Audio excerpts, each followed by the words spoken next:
I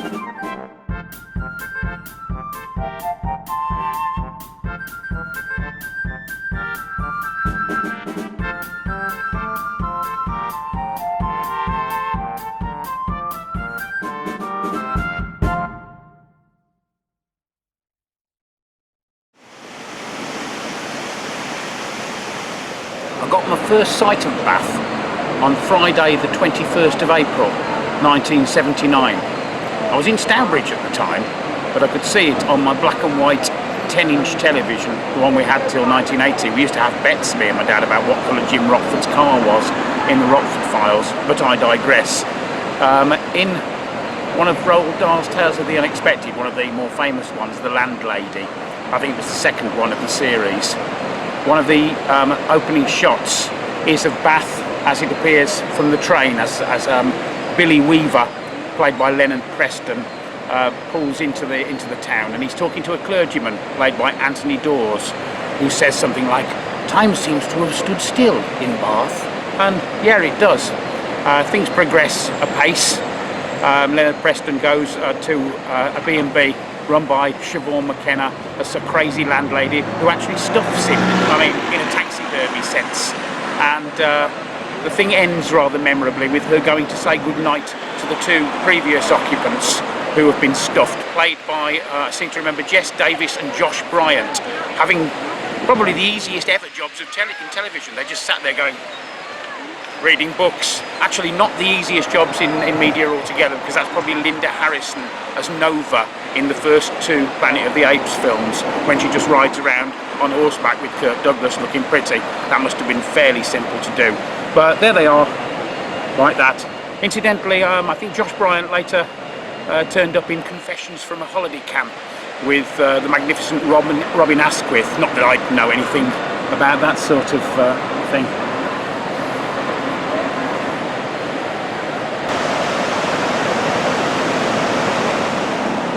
Do you know what just happened there, Harris? What?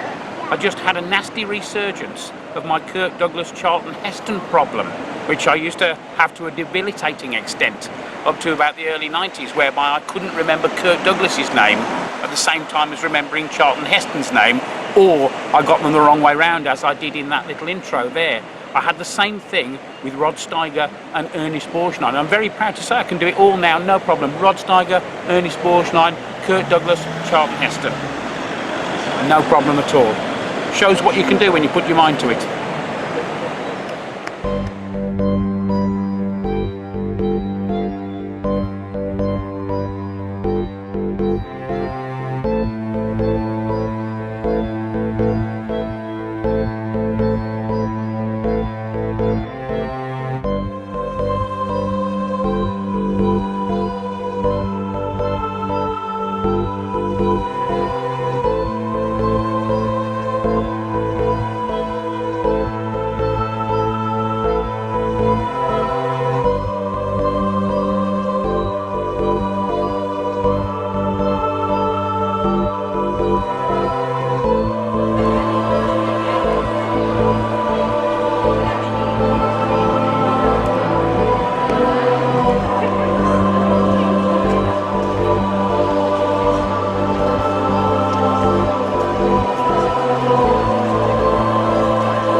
Those angels climbing skyward. Of course, Jacob wasn't the only one to dream of a ladder connecting heaven and earth. There's that plosive foursome Powell and Pressburger and Page and Plant, who did likewise, with spectacular results respectively. Here we go again. And tonight we've got sessions from Plosive Foursome and Christians in Search of Filth. But what it really reminds me of is not just Great Lost Dinosaurs of the West Midlands, as does everything at the moment, but great lost oil paintings of my early marriage. My friend Lloyd Cunningham did an oil painting called Jacob's Ladder and the Cream Cracker just after I was married. I think he gave it to me as a wedding present, actually, and it depicted Jacob's Ladder but actually had an actual cream cracker stuck on it, and my wife just chucked it away without asking me. I'm still wounded by it now.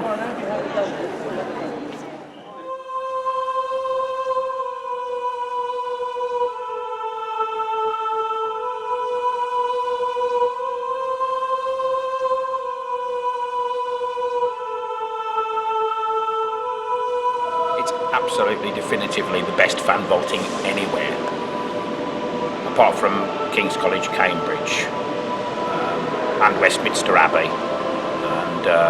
and the porch at Sherborne Abbey, and the retro choir at Peterborough Cathedral, and the cloisters in Gloucester. It is really good though. The people of Bath will be delighted with your kind words here. What can I say? I'm nothing if not generous.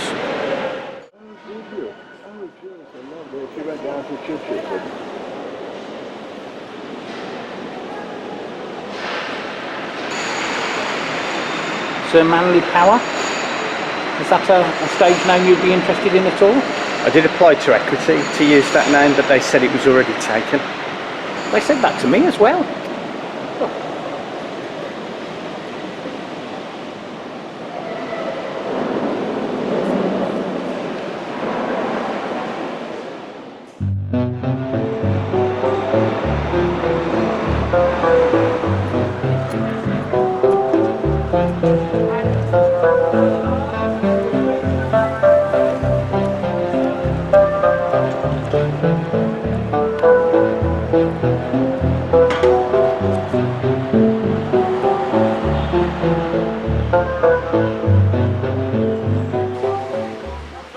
As a child, I had to share a room with my older brother for a short while, and being the kind of child I was, I lay in bed one night wondering what the human eye looked like when it was asleep.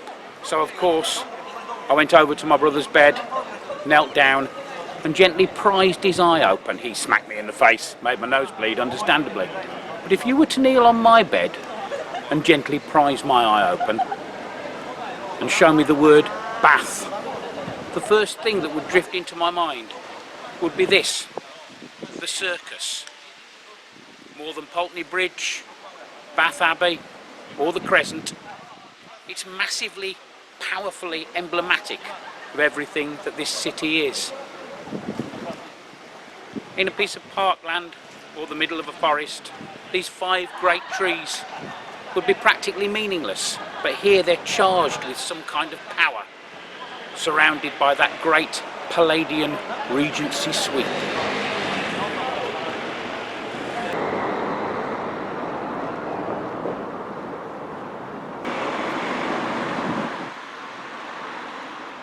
John Wood's Royal Crescent, completed in 1774, 20 years after the circus, also designed by him. It's not chameleon, comedian, Corinthian and caricature like those Bewley brothers. No, it's Roman, Doric, composite and Corinthian. It's also where I lost a lovely sock in 1990. I had a lovely brown and turquoise pair from the sock shop in Birmingham, and I lost one of them, and it hadn't occurred to me at the time that if you lost one sock you could keep the other one and simply wear odd socks. You didn't have to throw the other one away. But more importantly, I don't know who I was staying with in there, and that strikes me as the essential, perhaps the quintessential difference between youth and age. It'd be unthinkable now for me to stay with someone and I didn't know who they were, but back then it didn't seem to matter. Makes me feel like the Dave Clark 5 in Catch Us If You Can, not an unpleasant sensation. And of course like Michael Caine in The Wrong Box from the year after Catch Us If You Can, 1966. By the way, Harris, you will not believe who is in that film. The cast is absolutely incredible. The Wrong Box? Yeah. Yeah, no, I never heard of it. No, well, when we've got some time, I'll sit down and tell you. Shall I have a guess? Yeah, you're not going to get it, but no. You could do, yeah. No. 1966, yeah. You say? British? Yeah. John Mills? Yeah. Ralph Richardson? Yeah. Michael Caine? Huh? Peter Cook? Huh? Dudley Moore? Nanette Newman? Yeah. Tony Hancock? Yeah. Peter Sellers? Yeah. Peter Graves? Blimey, was he in it as well? I'd forgotten. Irene that. Handel? Do you know what, Harris? Yeah. After all these years, you still have the capacity to surprise me. Yeah.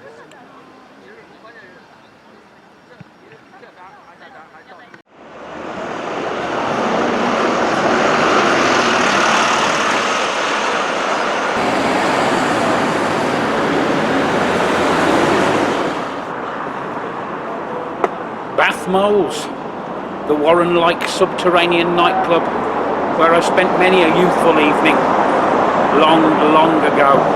So long ago, in fact, that I'd erroneously thought that it was long since defunct, only to discover it's still here. It makes me feel funny, I tell you.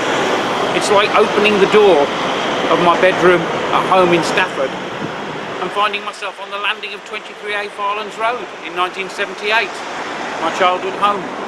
The green carpet, the wood chip wallpaper, the 2000 AD space spinner lying discarded on the floor. People and animals, long dead, still alive. All the great lost dinosaurs of the West Midlands, safe at home and not lost at all.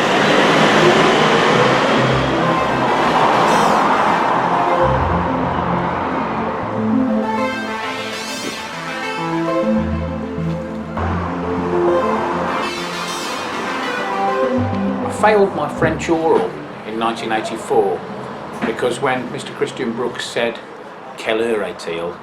I had difficulty explaining to him the fact that I couldn't tell the time in English, let alone express it to him in French. And I think the reason for that is because prior to 1975-76, when the first digital watches came along, I seem to remember the first one I saw in Kay's catalogue in 1977, with the calculator included, was £199.99. A year later they were giving them away practically free at garages.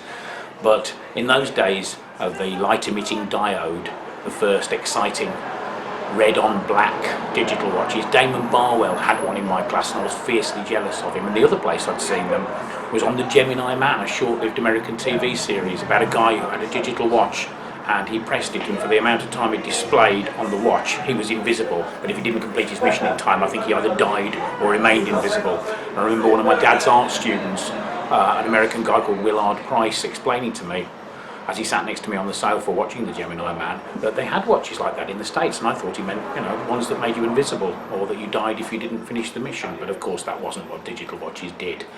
But suffice to say, I've never really had that much to do with clocks and the time. I still struggle slightly to tell what's on that face there, and I can't really tell whether it's moving either, but that doesn't matter here because time has stood still in Bath. Certainly in places like this, beautiful pubs like the Star Inn, fixed bench seating, wood panelling, and that sense of cloistered seclusion.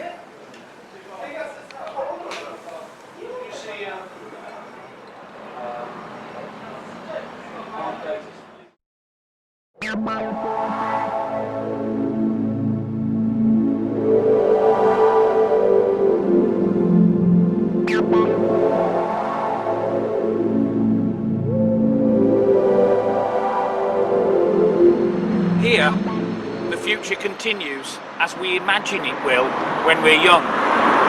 Fluently, consistently, unabated save for minor alterations.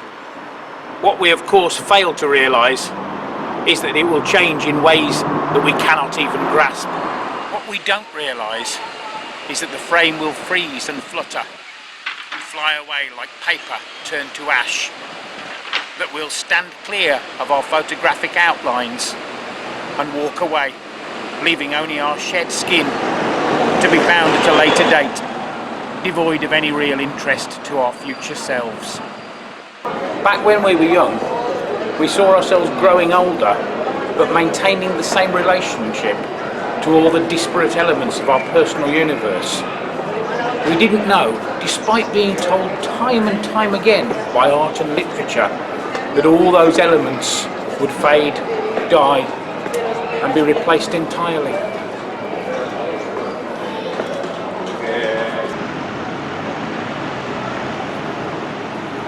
Here, though, we see the future as we thought we'd have it when we were 29.